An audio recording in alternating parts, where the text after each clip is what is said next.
Hey guys, welcome to government jobs Gyan YouTube channel. Guys, आज की इस वीडियो में हम बात करेंगे बीएसएससी ऑफिस अटेंडेंट के new recruitment notification online form apply process के बारे में। जी हाँ दोस्तों, बिहार स्टाफ सिलेक्शन कमीशन ने यहाँ पर कार्यालय परिचारी के 3727 खाली पदों को भरने के लिए नोटिफिकेशन रिलीज कर दिया है।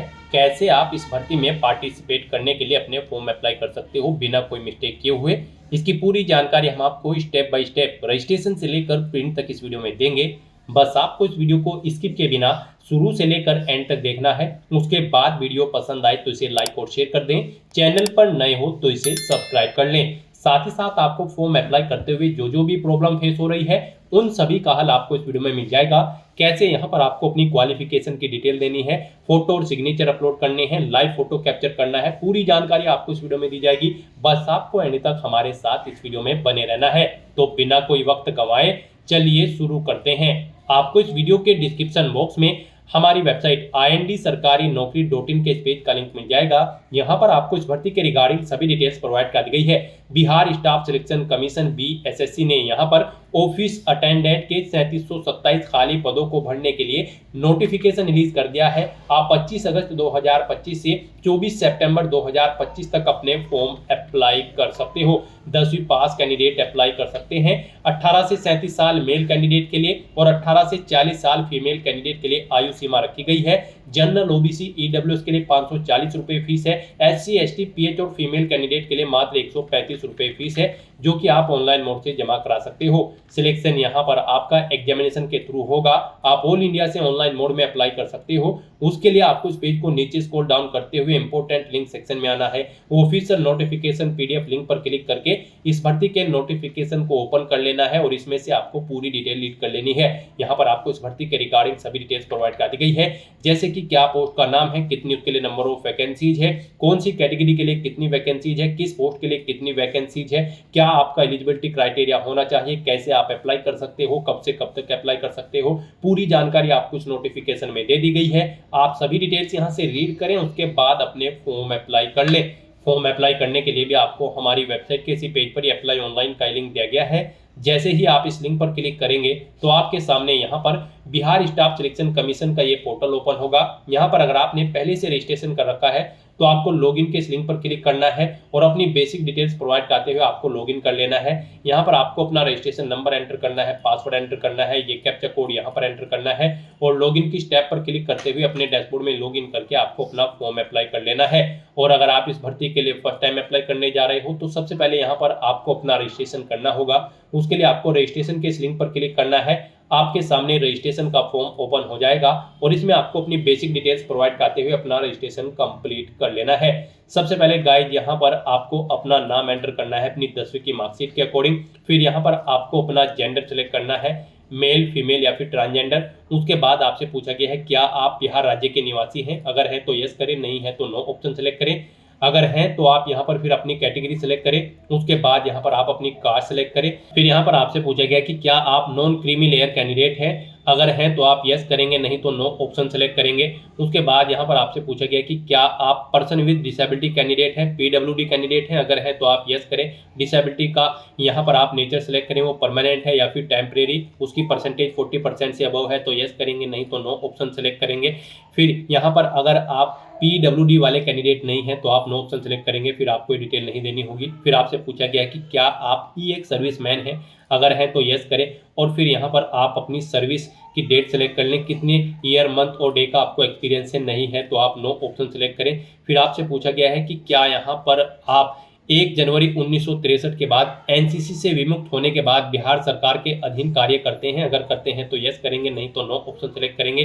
फिर आपसे पूछा गया कि क्या आप बिहार सरकार के कर्मचारी हैं जिन्होंने कम से कम 3 साल नियमित या फिर रेगुलर सेवा की है, अगर हैं तो यस करें, नहीं तो नो ऑप्शन सेलेक्ट करें। फिर आपसे पूछा गया है कि क्या आप बिहार सरकारी कर्मचारी के बाद प्रयासों की संख्या, यानी कि अगर आप बिहार स्टेट में कार्यरत हैं गवर्नमेंट पद पर और उसके बाद भी आपने जॉब के लिए प्रयास किया है तो कितनी बार आपने प्रयास किया है वो यहाँ पर आपको सिलेक्ट कर लेना है। अपना मोबाइल नंबर यहाँ पर आपको देना है, उसे एक बार फिर से एंटर करके कंफर्म कर लेना है। ईमेल आईडी एंटर करनी है, उसे भी कंफर्म कर लेना है। अपनी डेट ऑफ बर्थ यहाँ पर आपको इस कैलेंडर में से सेलेक्ट कर लेनी है। फिर आपको ये कैप्चा कोड यहाँ पर एंटर करना है और उसके बाद गाइज आपको सेव एंड कंटिन्यू के इस ऑप्शन पर क्लिक कर देना है। नेक्स्ट आपने जो डिटेल प्रोवाइड कराई है आप उसे चेकआउट करें। एडिट करना चाहते हैं तो आप एडिट कर लें, नहीं तो यहाँ पर अब आपको कंफर्म एंड नेक्स्ट के इस ऑप्शन पर क्लिक कर देना है। इस तरह से यहाँ पर आपका रजिस्ट्रेशन सक्सेसफुली कंप्लीट हो चुका है। आपके रजिस्टर्ड मोबाइल नंबर और ईमेल आईडी पर आपका रजिस्ट्रेशन नंबर और पासवर्ड सबमिट कर दिए गए हैं। आपको ने केयरफुली नोट डाउन करके रख लेना है फ्यूचर यूज के लिए। यहाँ पर भी आपको आपका रजिस्ट्रेशन नंबर प्रोवाइड कर दिया गया है। तो यहाँ पर अब गाइज आपको क्लिक हियर फॉर लॉगिन की स्टेप पर क्लिक करना है। नेक्स्ट आपके सामने कुछ इस तरह से इंटरफेस होगा। अब यहाँ पर आपको अपना रजिस्ट्रेशन नंबर एंटर करना है, अपना पासवर्ड आपको एंटर करना है, ये कैप्चा कोड आपको यहाँ पर एंटर करना है और लॉगिन की स्टेप पर क्लिक करते हुए आपको अपने डैशबोर्ड में लॉगिन कर लेना है।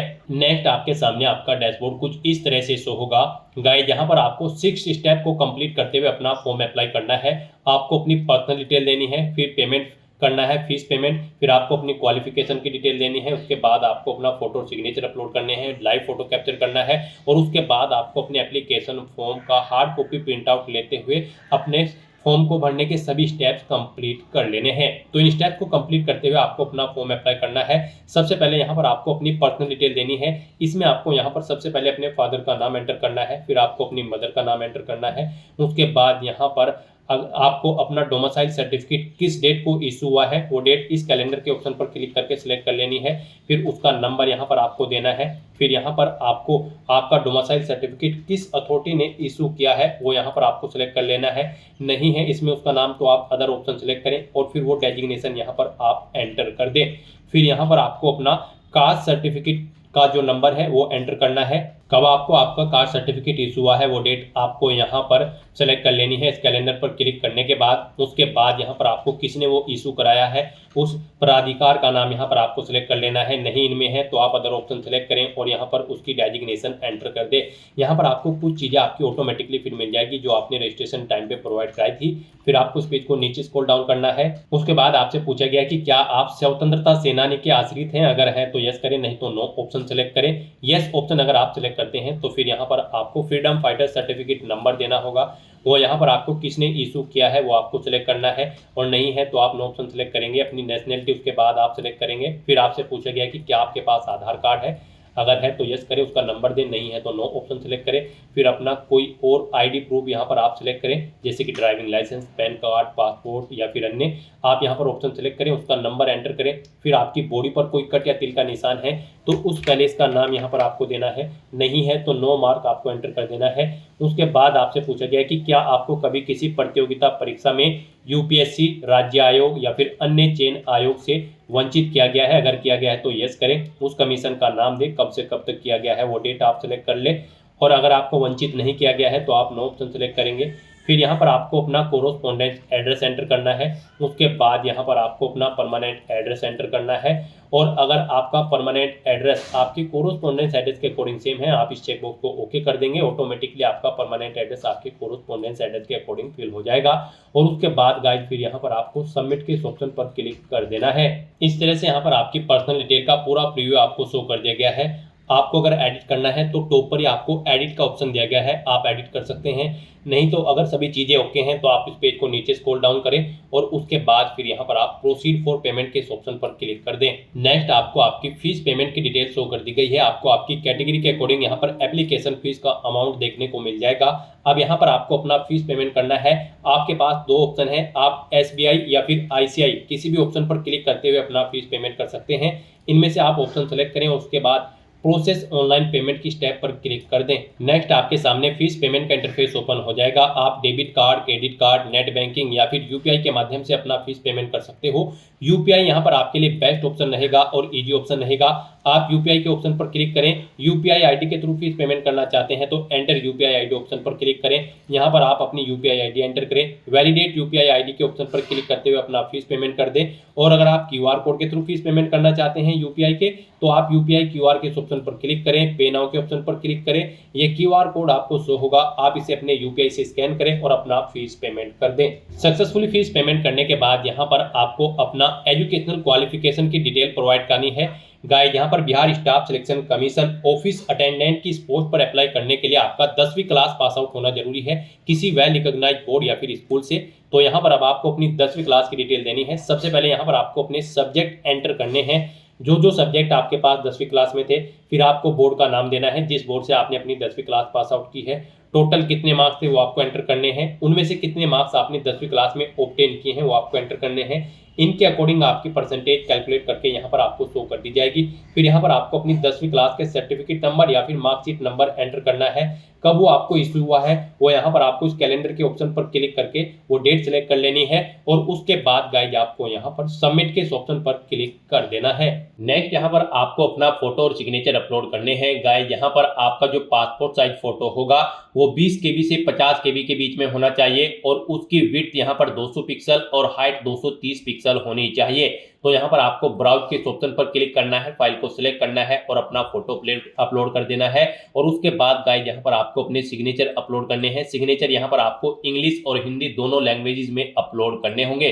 तो यहाँ पर अपने सिग्नेचर अपलोड करने के लिए भी आपको गाइडलाइन दी गई है। यहाँ पर आपके जो सिग्नेचर होंगे वो 10 KB से 20 KB के बीच में होने चाहिए और उनकी जो विड्थ है वो 200 पिक्सल और हाइट यहाँ पर 60 पिक्सल होनी चाहिए। उसके लिए भी आपको ब्राउज के ऑप्शन पर क्लिक करना है, फाइल को सिलेक्ट कर लेना है और हिंदी और इंग्लिश दोनों लैंग्वेजेस में आपको अपने सिग्नेचर यहाँ पर अपलोड कर देने हैं। आपके ये सिग्नेचर JPG फॉर्मेट में होने चाहिए। तो यहाँ पर अब अपने फोटो और सिग्नेचर अपलोड करने के बाद फिर आपको सबमिट के इस ऑप्शन पर क्लिक कर देना है। नेक्स्ट यहाँ पर आपको अपना लाइव फोटो कैप्चर करना है। उसके लिए यहाँ पर आपको टेक फोटो के इस ऑप्शन पर क्लिक करना है और अपना लाइव फोटो यहाँ पर कैप्चर कर देना है। फोटो कैप्चर करते हुए आपको कुछ चीज़ों का ध्यान रखना होगा, जैसे कि जहां पर आप अपना लाइव फोटो कैप्चर कर रहे हैं वहां पर प्रॉपर वे में आपकी रोशनी होनी चाहिए और वो प्लेस आपका नीट एंड क्लीन होना चाहिए। तो यहाँ पर आपको अपना लाइव फोटो कैप्चर करने के बाद फिर सबमिट के इस ऑप्शन पर क्लिक कर देना है। लाइव फोटो कैप्चर करने के बाद आपको डिक्लेरेशन सेक्शन में इस चेकबॉक्स को ओके करना है और उसके बाद फिर गाइज आपको फाइनल सबमिट के इस ऑप्शन पर क्लिक करके अपना फॉर्म सबमिट कर देना है। इस तरह से यहाँ पर आपका एप्लीकेशन फॉर्म सक्सेसफुली सबमिट हो चुका है। अब यहाँ पर आप प्रिंट पेमेंट स्लिप के इस ऑप्शन पर क्लिक करके आप अपने एप्लीकेशन फीस की पेमेंट का एक हार्ड कॉपी प्रिंट आउट ले सकते हैं और प्रिंट एप्लीकेशन स्लिप के इस ऑप्शन पर क्लिक करके आप अपने एप्लीकेशन फॉर्म का एक हार्ड कॉपी प्रिंट आउट ले सकते हैं फ्यूचर यूज के लिए, फ्यूचर रेफरेंस के लिए। तो दोस्तों ऐसे आप Bihar staff selection commission office attendant की इस भर्ती के लिए अपने फॉर्म अप्लाई कर सकते हो बिना कोई मिस्टेक किए हुए। आज की इस वीडियो में बस इतना ही। आई होप ये वीडियो आपको पसंद आई होगी। अगर पसंद आई हो तो इसे लाइक और शेयर करें। चैनल पर नए हो तो इसे सब्सक्राइब कर लें। Thanks for watching.